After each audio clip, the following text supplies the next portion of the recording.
5 சட்டமன்ற உறுப்பினர்களை இடைத்தேர்தல் வந்தால் மீண்டும் விசில் சத்தம் வென்றுவிடும்னு கணக்கு விஜய் போடுறாரு. ஆனால்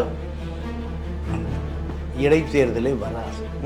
இடைத்தேர்தலை வராது. என்ன சூழ்ச்சி? அங்கே சூழ்ச்சி இல்லை, சட்டம் தன்னுடைய கடமையை செய்யும். நாங்கள் அக்மார் காங்கிரஸ்காரங்கயா, இதுதான் எங்களுடைய அரசியல். இப்படி சொன்ன பிறகு அமித்ஷா எப்படி அப்பாயின்மெண்ட் கொடுப்பாரு? பாஜக தயவில் தான் ஜெயிச்சார் விஜய் அப்படின்றது எப்படி எடுத்துக்கிறது? இல்லை, அது மனநோயாளிகள் சொல்கிறது. பாஜக தயவில் ஜெயிச்சா எப்படி காங்கிரஸோடு கூட்டு வச்சுக்குவார்? இந்த வேலுமணி, தங்கமணி, விஜய் பாஸ்கர், சண்முகத்தை உங்களுடைய செல்ல புள்ளையாக வச்சுருந்தீங்க, செங்கோட்டையன் உட்பட. இப்போ அவர்கள் எனக்கு கட்டுப்பட மறுக்கிறார். அமித்ஷா கூப்பிட்டு வேலுமணியை வெளுத்தெடுத்துருக்கு. முதலமைச்சராக பதவி ஏற்ற பிறகு அப்பாயின்மெண்ட் கேட்டார். அது நடுவில் தானே அந்த உடைப்பு, அந்த ட்ராமாலாம், உடைப்புக்குள் உடைப்பு, கூட்டணிக்குள் கூட்டணி, இதெல்லாம் பாஜக பெரிய அளவில் ரசிக்கல. சோனியா காந்தியும் அங்கே ராகுலும் காத்திருந்தாங்க. அவங்க இருந்து தட்டப்புடலாக இருந்தது. ஒன்றுமே எல்லாம் கதவை சாத்தி. இப்போ அந்த உறவு எப்படி சார் இருக்கும்? அது தொடரும். சரி, இந்த தம்பி பாஜக பயந்துட்டு போயிட்டாரு, அப்படித்தான் எடுத்துக்குவாங்க. சரி, அவர் ஆட்சி காப்பாற்றணும். இல்லை, திமுக பொறுத்த வரைக்கும் சீமானோடு கைகோர்க்க தயார்.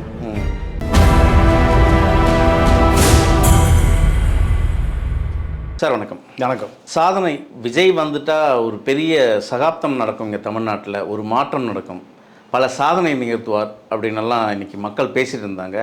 ஆனால் உண்மையாகவே மோடி அவர்களை சந்தித்து ஒரு சாதனை தான் படைத்திருக்கார். இதுவரை யாருமே இந்த குறைந்த நொடியில் பேசிட்டு வந்ததா இல்லை. கிட்டத்தட்ட குறைந்த நிமிஷம் அப்படின்னு பார்த்தோன்னா ஒரு 40 நிமிஷம் தான் அப்படின்னு சொல்கிறாங்க. எல்லா மாநில முதலமைச்சரும் குறைந்தபட்சம் 1 மணி நேரமாவது ஒரு பிரதம மந்திரி சந்தித்து நேரம் எடுத்துப்பாங்க. ஆனால் நம்ம தமிழ்நாட்டு முதலமைச்சர், அதுவும் மாற்றத்துக்கான முதலமைச்சர், சாதனை படைக்க போகும் முதலமைச்சர், இது வெறும் 10 நிமிடம், அது பேசினதும் ஒரு 2-3 வார்த்தைகள் தான் அப்படின்றாங்க. என்ன நடந்தது டெல்லியில்? விஜய் சந்திக்க போன இடத்துல என்னென்ன பேசினார்? இல்லை, இந்த சந்திப்பு பாஜக இந்த சந்திப்பை பெரிய அளவில் ரசிக்கலை. என்ன காரணம்னா, என்டிஏ கூட்டணி உடைக்கப்பட்டது. என்டிஏ கூட்டணியை உடைத்தது வேலுமணியை உடைக்க வைத்தது டிவிகே. வேலுமணி தாய் கழகத்திற்கு திரும்பிய பிறகு அந்த கூட்டணியை உடைத்த கூட்டணியை மீண்டும் உடைத்தது. அதுதான் பாஜக ரசிக்கலை. வேலுமணியை உடைத்ததே மிகப்பெரிய தவறு.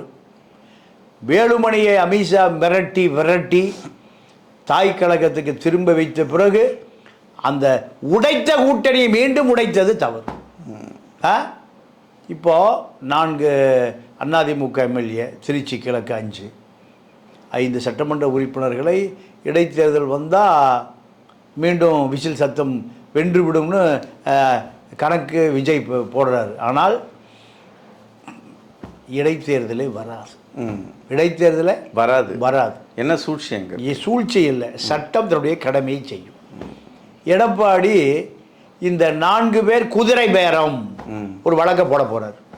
எங்க? உச்ச நீதிமன்றத்தில். இந்த 4 பேரும் குதிரை பேரம் நடந்து தான் இவர்கள் பதவியை ராஜினாமா செஞ்சுட்டு தாவேக நினைஞ்சிருக்காங்க. உச்ச நீதிமன்றம் என்ன பண்ணோம்? இந்த வழக்கு முடிகிற வரை தேர்தல் ஆணையத்துக்கு உத்தரவு கொடுக்காது. அப்போது 6 மாதமோ 1 வருடமோ இவர்கள் சபாநாயகரை வைத்து அரசியல் சித்து விளையாட்டு விளையாடலாம்னு நினச்சாங்க. ஆனால் இப்போ எடப்பாடி இதே சித்து விளையாட்டை அவர் விளையாட ஆரம்பிச்சிட்டார். உங்களுடைய கணக்கு மேல் இருக்கக்கூடிய அமித்ஷா கணக்கு. நீங்கள் ஈஸியாக திரிஷாவை வேணால் டீல் பண்ணலாம், அமித்ஷாவெல்லாம் டீல் பண்ண முடியாது. அதுதான் இங்கே பாஜக விஜயை கையாண்டு இருக்கா அல்லது அதிமுக கையாண்டு இருக்காங்க? எல்லாருமே இன்றைக்கி பரவலாக பேசப்படுறது அதிமுகவை அமித்ஷா மறந்துட்டார், இன்றைக்கி விஜய் பக்கம் வந்திருக்காங்க, இன்றைக்கி விஜயை தான் கையில் எடுத்திருக்காங்க. தேர்தலுக்கு பின்பும் அப்படி தான் பேசினாங்க. திருமாவளவன் கூட சொன்னார் பாஜகவின் பிள்ளை. ஆனாக்கா பாஜகவே இன்றைக்கி திருமாவளவனை ஏளனம் செய்கிறாங்க, இன்றைக்கி பேரப்பிள்ளையை தத்தெடுத்துக்கிறார் அப்படிலாம் பேசுகிறாங்க. இன்றைக்கி விஜய் யாரோட கண்ட்ரோலில் இருக்கார்? பாஜக இப்போ போய் மோடியை போய் சந்தித்து வந்தது ஒரு பெரிய கேள்விங்கிறார். 10 நிமிஷம் பேசக்கூட மறுத்துட்டார் பொழுதுப்பா, வந்துட்டாரு அப்படின்றாங்க. என்ன தான் நடக்குதுங்க? அதாவதுங்க 2029 தேர்தலில் அமித்ஷா தான் பிரதமர் வேட்பாளர். மோடி 15 ஆண்டு காலம் நிறைவு செய்து சபர்மதி ஆசிரமத்தில் அருகில் ஒரு ஆசிரமத்தில் ஓய்வெடுக்க போகிறார், அவருடைய இறுதி காலம்.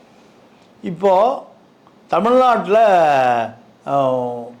விஜய் பெரிய சக்தியாக வளர்ந்துருக்கார். இவரை எதிர்காலத்தில் ஆதரவு வளையத்துக்குள் கொண்டு வந்த விடலாம்னு அமித்ஷா நம்பினார். ஆனால் ஆரம்பிக்கும் போதே 2029 இந்த கூட்டணி தொடரும்ட்டார்.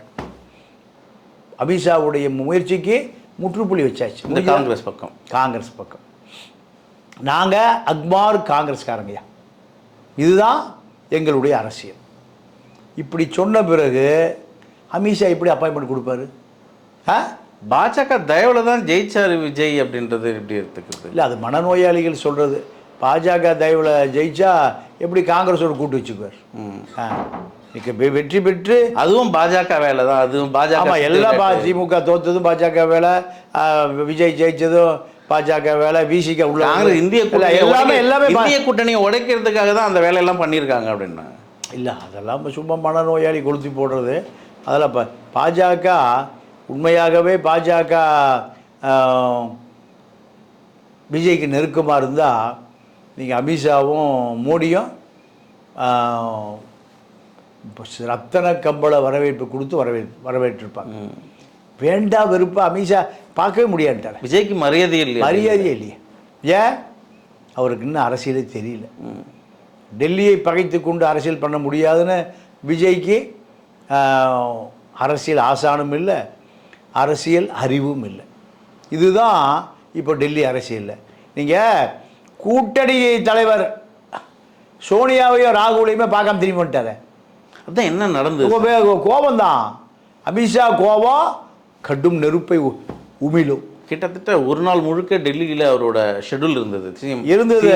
ஆமாம், சோனியா வீட்டில் விருந்தெல்லாம் ரெடியாக இருந்தது. ஆமாம், எல்லாம் உண்மைதான். அதாவது வேகத்தில் வந்துட்டார். அதாவது என்னன்னா, இந்த கூட்டணியை உடைத்து ஆரம்பிக்கப்பட்ட பொழுது எடப்பாடி கண்ணீர் விட்டு கதறி இருக்கார், அழுது இருக்கார், குழம்பி புலம்பி என் கட்சியை உடைக்கிறாங்க தாவேகா அமித்ஷாட்ட. நீங்கள் தானே சொன்னீங்க இந்த வேலுமணி தங்கமணி இவர்களை வைத்துக்கொள், இப்போ இவர்கள் தான் இந்த கட்சியை சின்னாபின்னமாக்குகிறார்கள், விஜயை தலைமையை ஏற்றுக்கொள்கிறார்கள், விஜய் கட்சியில் அமைச்சராக போயிட்டாங்க, அதிமுக சுக்குநூறாக்குறாங்கன்னு அழுது புலம்பியிருக்கார். 2029 தான் அமித்ஷாவுடைய டார்கெட். அந்த டார்கெட்லாம் மண்ணா போச்சு. வேலுமணி விஜய் 2 பேரும் அதை உங்களுடைய பிரதமர் கனவுக்கு இங்கிருந்து ஒரு 40 சட்டமன்ற நாடாளுமன்ற உறுப்பினர்களை அனுப்புவதற்காக திட்டம் போடுகிற வேலை சரிந்து போச்சுன்னு புலம்பியிருக்கார். என்னையவே தக்க வச்சுக்க முடியாது, என்னுடைய இடமே காலியாக போகுது, இதுக்கு காரணமே நீங்கள் தான். இந்த வேலுமணி தங்கமணி விஜய் பாஸ்கர் சண்முகத்தை உங்களுடைய செல்ல புள்ளையாக வச்சுருந்தீங்க, செங்கோட்டையன் உட்பட. இப்போ அவர்கள் எனக்கு கட்டுப்பட மறுக்கிறார்கள். அமித்ஷா கூப்பிட்டு வேலுமணியை வெளுத்தெடுத்திருக்கார். நீ என்ன நினச்சிட்டு இருக்கிற? அதிமுகவை உடைத்து கொண்டு வெளியேறுவதற்கு உனக்கு அமைச்சர் பதவி தானே தேவை. நீ அமைச்சர் பதவியில் சம்பாதித்த பல ஆயிரம் கோடியை நான் பார்த்துக்கிறேன். அதோட நடுங்கி பயந்து தான் வேலுமணி எந்த நிபந்தனை இல்லாமல் உங்களுக்கு காலடியில் விழுகிறேன்னு எடப்பாடியோட எங்கே அழுத்தம், டெல்லியிலிருந்து கொடுத்த அழுத்தம் தான் எடப்பாடி காலில் வந்து விழுந்தார். அப்போது விஜய் என்ன நினச்சிட்டு இருந்தார்? நமக்கு ஓட்டு போட்ட அத்தனை பேரும் நம்மோடு இருப்பார்கள், 144 நம்மகிட்ட தான் இருக்குதுன்னு நினச்சார். இப்போ என்னாச்சு? அப்படியே ரிவர்ஸ் ஆகிப்போச்சு. ரிவர்ஸ் ஆன பிறகு மறுபடியும் குதிரை பேரம். இந்த குதிரை பேரம் மீண்டும் எடப்பாடி டெல்லிக்கு அழுகிறார். கூட்டணியை உடைத்து விட்டார்கள், கூட்டணியிலிருந்து திரும்பி வந்தால் அதை உடைக்கிறார்கள் மீண்டும். அப்போ அமித்ஷா பொறுமையாக நான் பார்த்துக்கிறேன். இப்போ பால் யார்கிட்ட வந்திருக்கு? அமித்ஷாட்ட வந்திருக்கு பால். அமித்ஷாட்ட பால் வந்த பிறகு சந்திக்க விரும்பலின்று அமித்ஷாவுடைய ரியாக்ஷன் தான் மோடிக்கு. மோடி ஃபார்மாலிட்டி, முதலமைச்சரை பிரதமர் சந்திக்கிறார், நன்றி வணக்கம் கிளம்பு, கௌரவம், அவ்வளோதான். அது மரியாதை தானே. எதிரியாக இருந்தாலும் உங்கள் வீட்டுக்கு வந்தால் நீங்கள் விட்டு தண்ணி குடிப்பீங்கல்ல. ஆனால் முதல்ல அப்பாயின்மெண்ட் எல்லாம் கொடுத்துட்டாங்க. மோடி, நிர்மலா சீதாராமன் ஃபினான்ஸ் மினிஸ்டர், அதுக்கப்புறம் பிறகு அமித்ஷா நடக்கிறதெல்லாம் அப்பாயின்மெண்ட்லாம் வாங்கியிருந்தாங்க. 20 நாள் ஆச்சுங்க இதெல்லாம். முதலமைச்சராக பதவி ஏற்ற பிறகு அப்பாயின்மெண்ட் கேட்டார். அது நடுவில் தானே அந்த உடைப்பு, இந்த ட்ராமாலாம், உடைப்புக்குள் உடைப்பு, கூட்டணிக்குள் கூட்டணி, இதெல்லாம் பாஜக பெரிய அளவில் ரசிக்கலை. பினராயி விஜயன் 3/4 மணி நேரம் பேசுகிறார, அவர் எதிரி, பாஜகவுக்கு கம்யூனிஸ்டே எதிரி. 3/4 மணி, எப்படி உனக்கு எதிரி எனக்கு எதிரி காங்கிரஸ், எப்படி காங்கிரஸ் வந்ததுன்னு மோடி ரொம்ப ரசித்து கேட்டிருக்கார். அடுத்து எப்படி ஆட்சி பிடிக்க போகிறீங்க? எங்களுக்கு புது எதிரியே காங்கிரஸ் தான். அப்போது அதுக்கு வெற்றி பெறுவதற்கு ஆலோசனை சொல்லி அனுப்பியிருக்கார். நாங்கள் எப்படி மம்தா பானர்ஜி காலி பண்ணோம், நீங்கள் அதே போல் காங்கிரஸை எதிர்த்து அரசியல் பண்ணுங்கன்னு இப்படியெல்லாம் நடந்திருக்கு. ஆனால் விஜய்க்கு சால்வை போத்தி போட்டால் போஸ் கொடுத்துட்டு கிளம்பிட்டார். இப்போ இதெல்லாம் விஜய்க்கு இங்கே ஒரு ப்ளஸ் தானே சார். பாஜகவோடு விஜய் இல்லை அப்படின்றத அழகாக சொல்லியிருக்காங்க இல்லைங்க. அப்போ இது தமிழ்நாடு அரசியலில் ஒரு ஹைப்பு தானே விஜய்க்கு கிரியேட் ஆகும். இல்லை, அதாவது அரசியல் என்பது ஒரு ராஜதந்திரம் தான். திமுக இப்படி தான் சீனை போட்டு பாஜகவோடு கள்ளக்கூட்டு வைத்திருந்தது. பாஜகவோடு கள்ளக்கூட்டணி. பாஜக 5 ஆண்டுகளை எந்த வழக்கம் பெருசாக போடலையே. மறுமணலாம் உள்ள வாழ்நாள் முழுக்க உள்ளே இருக்கணும். அவ்வளவு கோடி வெளிநாடுகளுக்கு கடத்தப்பட்டது. அது ஒன்றும் கண்டுக்கவே இல்லையே. அப்போ இத்தனை முறை வழக்கு பதிவு பண்ணியிருக்கணும், பாஜக ஒன்றுமே பண்ணலையே. ஏன் பண்ணலை? அவர்களோடு ஒரு மயிலாப்பூர் மாமியும் துர்கா மாமியும் 2 பேரும் பேசிக்குவாங்க. 2 பேரும் நல்ல தமிழில் பேசிக்குவாங்க. மாவோடு மாமியும் மட்டன் மாமியும். அப்போது திமுக இதை தெரிஞ்சு தானே ரசித்து தானே விட்டுருந்தது. ஆனால் விஜயை பொறுத்த வரைக்கும் நேரடியாக பாஜகவை எதிர்த்தால் அது விளைவு கடூரமாக இருக்கும். அரவிந்த் கெஜ்ரிவால் என்னன்னாரு, நீங்கள் ஐஏஎஸ் அதிகாரிகள் பூரா மத்திய அரசுக்கு தான் விசுவாசமாக இருப்பாங்க, மாநில அரசுக்கு அல்ல. இங்கே என்ன நடந்தாலும் தகவல் எங்கே போயிடும்? டெல்லிக்கு போயிடும். இப்போ எஸ்என்ஜே ஜெயமுருகன், இந்த மது ஆலை அதிபர்கள்லாம் பிரான்ஸில் மாநாடு, 50 முதலாளிகள் எங்கே கூடி பேசிகிட்டு இருக்காங்க? பிரான்ஸில். இந்தியாவை விட்டே வெளியே போய் யாருக்கு பயந்து? டெல்லிக்கு பயந்து. பிரான்ஸில் எஸ்என்ஜே ஒளியின் ஓசை தயாரிப்பாளர், அதுதான் அந்த படமே அவருக்கு இந்த சாராய ஆலையை பெற்றுக் கொடுத்தது. அப்போது டெல்லிக்கு பயப்படா. எப்படியும் 5000 கோடி பேரம் நடக்கும்.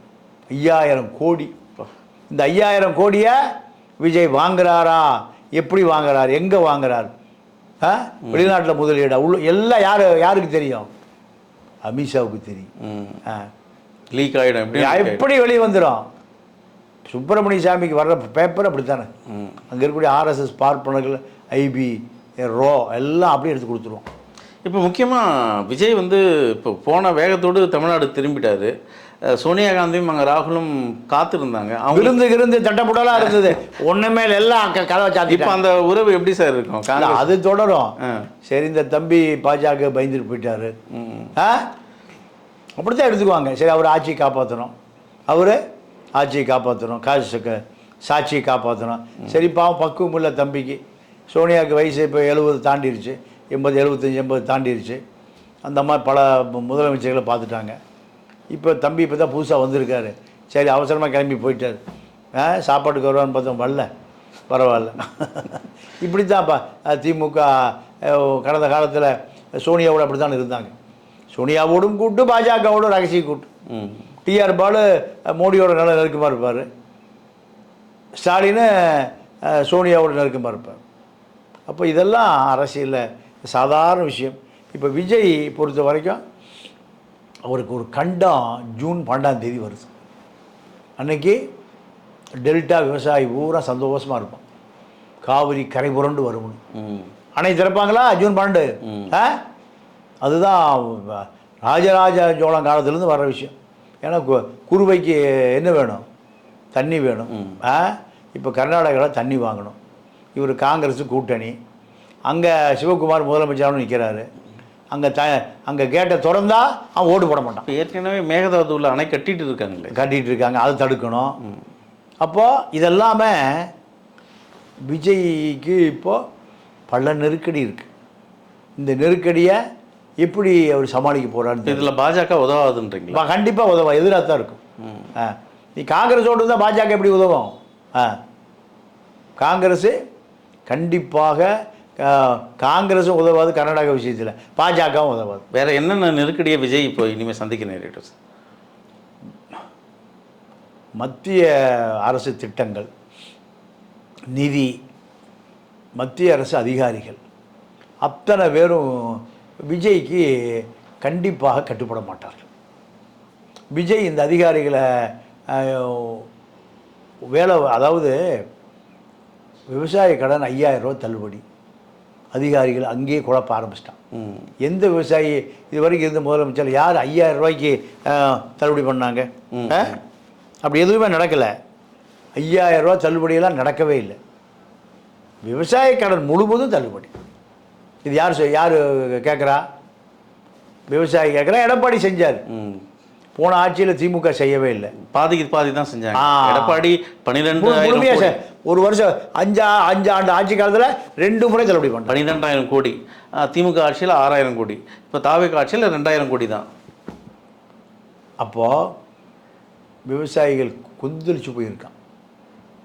நீங்கள் டெல்டாவில் 13ஆம் தேதி தண்ணி வரல, இன்னும் பெரும் கோபம் படுவான் விவசாயி. இது எப்படி அவர் கட்டுப்படுத்த போகிறாரு? அப்போ இது போன்ற விஷயங்களை பாஜக அணுகுமுறை ஆதரவாக இருக்கணும். திமுகவே பாஜகவை எதிர்த்து கொண்டாலும் ரகசியமாக பாஜகவோட தொடர்பில் தான் இருந்தது. என்ன காரணம்? அமலாக்கத்துறை, வருமான வரித்துறை, அந்நிய செலாவணி மோசடித்துறை, இது மூலம் பல கோடி ரூபாய் வெளிநாடுகளுக்கு சபரீசம் எடுத்துகிட்டு போனான். அதெல்லாம் பாஜக கண்டு காணாமல் இருந்தது. என்ன காரணம்? திமுகவுடைய 23 நாடாளுமன்ற உறுப்பினர்கள் எப்போவாவது சந்தர்பாவி தேவைப்படும்னு. இப்போ இந்த தமிழ்நாட்டு அரசியல் எப்படி சார்? இப்போ இன்றைக்கி எஸ்பிவிக்கும் சிவிக்கும் அழுத்தம் கொடுக்குறாங்க. அமித்ஷா நேரடியாகவே கூப்பிட்டு பேசியிருக்காரு, இந்த பிளவு வேண்டாம் அப்படின்ட்டு. இப்போது தாவேகாவுக்கு ஆதரவு நிலைப்பாட்டில் இருந்தவங்கலாம் இன்றைக்கி மீண்டும் அதிமுகவுக்கு சென்றுட்டாங்க, இந்த 4 பேரை தவிர. இப்போ எப்படி சார் மீண்டும் ஏதாவது தமிழ்நாட்டில் வேறு சூழல் ஏற்படுமா தாவேகாவுக்கு எதிராக? ஏன்னா இந்த இடதுசாரிகளும் சரி, விடுதலை சிறுத்தைகளும் சரி, இந்திய முஸ்லீமும் சரி, இன்றைக்கி தெளிவாக இருக்காங்க. பாயாசத்தோட உறவு இல்லை நம்ம தலைவர் அப்படின்னு ஒரு தெளிவுக்கு வந்துட்டு இருப்பாங்க. இவங்களோட உறவும் ஆணித்தனமாக இருக்கும். இப்போ எப்படி சார் அதே அந்த 108 தான் நிற்பாங்க? வேறு ஏதாவது மாற்றம் நடக்காமல் திமுக ஏதாவது இதை தாவேகா ஆட்சிக்கு ஏதாவது செய்யறதுக்கு இருக்காங்களா? இல்லை, திமுகவை பொறுத்த வரைக்கும் சீமானோடு கைகோர்க்க தயார். நீங்கள் அனிதா ராதாகிருஷ்ணன் அனுப்பி தாய்மாமன் சீரன்னு ஒரு சீன் போட்டுட்ருக்காங்க. அனிதா ராதாகிருஷ்ணன் இந்து நாடார், சீமான் கிறித்துவ நாடார். ஆனால் ஏற்கனவே அவங்க நெருங்கிய நண்பர்னு சொல்கிறாங்க சார். எல்லோரும் நண்பர், நீங்கள் நண்பர், நானும் நண்பர் தான், யாரும் எதிரி கிடையாது. அப்போது கயல்விழி அப்பா தேவர், அம்மா விஸ்வகர்மா. இதில் எங்கே தாய்மாமா வர்றாரு? அனிதா ராதாகிருஷ்ணன் துர்கா தாய்மாமன். இப்போ துர்கா அனுப்பித்தான் அனிதா கிருஷ்ணன் போயிருக்கார். ஏன்? விஜயை எதிர்ப்பதற்கு திருமா இருந்தார். இப்போ திருமா இல்லை. யார் வந்துட்டான்? சீமான் வர்றாரு. அப்போ இது திமுக தாம்பலம் போயிருக்கு, வேற ஒன்றும் இல்லை. அது என்ன பேரில் போயிருக்கு? அனிதா பேரில் போயிருக்கு. அனிதா பேரில் போயிருக்கு. அப்போது வருங்காலம் வந்து நாம் தமிழர் கட்சியோடு திமுக இணைதுன்றீங்க. கண்டிப்பாக இணையும். விஜயை எதிர்க்கணும்னா நாம் தமிழர் தான் புது ஆயுதம். நேரத்துக்கு மிக்க நன்றி. நன்றி, வணக்கம்.